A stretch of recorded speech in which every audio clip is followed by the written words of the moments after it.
नरेंद्र मोदी कब क्या कुछ कर दे, राजनीति के किस मोड़ पर इंडिया गठबंधन को वो मात दे दे, कुछ कहा नहीं जा सकता। इंडिया गठबंधन चुनाव से पहले हुआ तो इसलिए था ताकि नरेंद्र मोदी को गिरा सके, यानी कि नरेंद्र मोदी प्रधानमंत्री ना बन सके। लेकिन इंडिया गठबंधन का जो सपना था वो सपना ही बनकर रह गया। जरूर कहीं ना कहीं जो एनडीए है वो कमजोर तो हुआ और बीजेपी उससे ज्यादा कमजोर हुई और दो बैसाखियों के सहारे उन्होंने अपनी सरकार बनाई। सरकार बनते ही नरेंद्र मोदी ने कहा था कि 6 महीने में कुछ ऐसा होगा सब देखते रह जाएंगे। तो ऐसे में वो क्या कुछ ऐसी रणनीति है, क्या योजना है कि जिसके बलबूते पर नरेंद्र मोदी ने कहा था कि 6 महीने के बाद कुछ बदलेगा, या फिर इंडिया गठबंधन को डराने का एक खेल था या बड़ी सोची समझी कोई रणनीति थी। आज उसी पर चर्चा करेंगे। चर्चा से पहले आप भी चैनल को फॉलो, शेयर और सब्सक्राइब करने के साथ में कमेंट करना ना भूलें कि नरेंद्र मोदी ऐसा क्या करने जा रहे हैं जिसके बलबूते पर वो कह रहे थे कि 6 महीने के अंदर बड़ा बदलाव होगा। वो क्या बदलाव आपको नजर आ रहा है वो जरूर बताइएगा। सभी को नमस्कार, राम राम। मैं कुलदीप खंडेलवाल, द विश्व प्रेम न्यूज। पिछले कुछ दिनों से हम खबरें देख रहे थे कि बिहार की राजनीति से, और बिहार की राजनीति से खबर ये आ रही थी कि नीतीश कुमार कभी भी खेला कर सकते हैं, पलटी मार फिर से पलटी मार सकते हैं और तेजस्वी यादव को वो मुख्यमंत्री बना सकते हैं।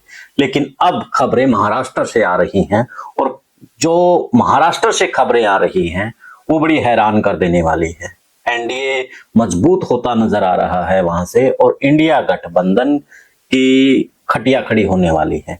तो ऐसा क्या होने वाला है कि बिहार में तो नीतीश कुमार दोबारा से फिर पलट गए, फिर से एनडीए की भाषा बोलने लगे। लेकिन महाराष्ट्र में ऐसा क्या नरेंद्र मोदी ने कर दिया कि अब वहां जो राहुल गांधी ने पटना में जाकर के राजनीतिक बम फोड़ना था, नरेंद्र मोदी ने महाराष्ट्र में जाकर के वो बम फोड़ दिया है। सबसे बड़ी बात तो यही है कि जो एनडीए के सहयोगी थे और उनके साथ में आपस में गठबंधन करके, यानी कि आपस में उनका विवाद के कारण से 2 धड़े हुए थे, वो धड़े अब एक होने जा रहे हैं। एक केंद्र की राजनीति करेंगे तो दूसरी तरफ दूसरा जो गुट है वो महाराष्ट्र की राजनीति करेगा। आप समझ गए होंगे। सूत्रों के हवाले से बड़ी खबर आ रही है कि अब जो 2 गुट हुए थे, एक शिवसेना का और दूसरा एनसीपी का। एक गुट जहां एनडीए के साथ था तो दूसरा इंडिया गठबंधन के साथ था। अब खबरें यही सूत्रों के हवाले से आ रही हैं कि जो एनडीए के हैं वो अपने पाले में है, लेकिन जो इंडिया गठबंधन के हैं वो अपना पाला बदलने वाले हैं। सूत्र बता रहे हैं कि जो एनसीपी से सुप्रिया है वो अब पाला बदलने वाली है।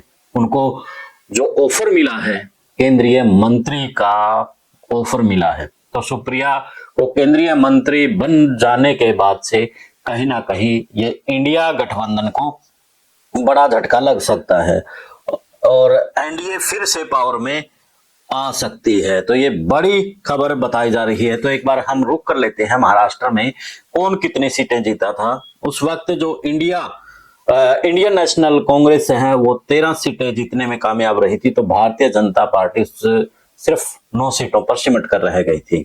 तो वहीं शिवसेना जो कि उद्धव ठाकरे की है वो भी 9 सीटें लेकर के कामयाब हुई थी। तो वहीं नेशनल कांग्रेस पार्टी यानी कि जो शरद पवार की पार्टी है वो 8 सांसद उसके बने थे। तो वहीं शिवसेना जो कि एकनाथ शिंदे की है वो भी 7 सीटें, और जो एनसीपी है वो 1 सीट, और जो निर्दलीय है वो भी 1 सीट वहां से निकालने में कामयाब हो गए थे। तो अब जो इंडिया गठबंधन है उनकी सीटें कम होगी जैसे ही एनसीपी यानी कि जो शरद पवार है, शरद पवार गेम घुमा सकते हैं और वो अब केंद्र की राजनीति और अजीत दोनों एनसीपी है वो महाराष्ट्र की राजनीति की खबरें इस वक्त आ रही हैं।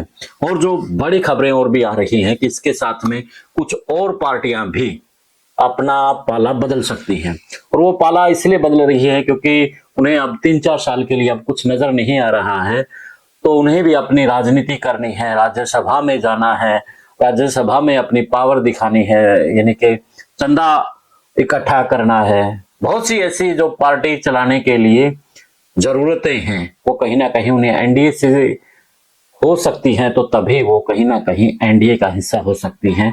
तो साउथ से भी 2-3 पार्टियों की खबर आ रही है, और महाराष्ट्र से जहां उद्धव ठाकरे पिछले दिनों देवेंद्र फडणवीस से मिले थे, और फडणवीस से मिलने के बाद चर्चाएं यही चली थी कि वो अब कहीं ना कहीं अपनी जो सहयोग है, अपना साथ है, वो बीजेपी को दे सकते हैं। अब पार्टी सूत्र यही बता रहे हैं कि जो उद्धव ठाकरे है, उद्धव ठाकरे अपना समर्थन तो नहीं देंगे, लेकिन जो चुनाव लड़ना है तो उस चुनाव के लिए कहीं ना कहीं वो आपस में एक दूसरे के सहयोगी बन सकते हैं। तो इसी प्रकार से सुप्रिया सीधे तौर पर उन्हें पार्टी को समर्थन दे सकती है। तो बड़ी खबर इस वक्त महाराष्ट्र से आ रही है। तो दूसरी तरफ जो साउथ से है या फिर दूसरे हैं, टाइम बिहार है, तो बिहार में पहले ही कुछ पार्टी या तो एनडीए के साथ में है, तो राहुल को बड़ा झटका लग सकता है। और जम्मू कश्मीर भी फारूक अब्दुल्ला भी कहीं ना कहीं खेल कर सकते हैं। तो बड़ी बात यही है कि जिस प्रकार से एनडीए अब मजबूत होती नजर आ रही है, जो नरेंद्र मोदी ने 6 महीने के अंदर कहा था कि मैं बहुत चीजें पलटने वाला हूं, बड़ा करने वाला हूं, कहीं यही झटका तो नहीं था। अब उन्हें कुछ कानून बदलने हैं, कुछ चीजें बदलनी है, तो वो बदलने के लिए, अपनी पावर के लिए अब जो इंडिया गठबंधन को तोड़ करके एनडीए को मजबूत करने का फार्मूला पर तो ही नहीं बोल रहे थे। खैर, आप इस मसले पर क्या कहते हैं, आप भी अपनी राय जरूर दीजिए। देश और प्रदेश की खबरों के लिए देखते रहिए विश्व प्राइम न्यूज। दी इजाजत, मिलते हैं एक नए मुद्दे के नए विश्लेषण के साथ। जय हिंद, जय भारत।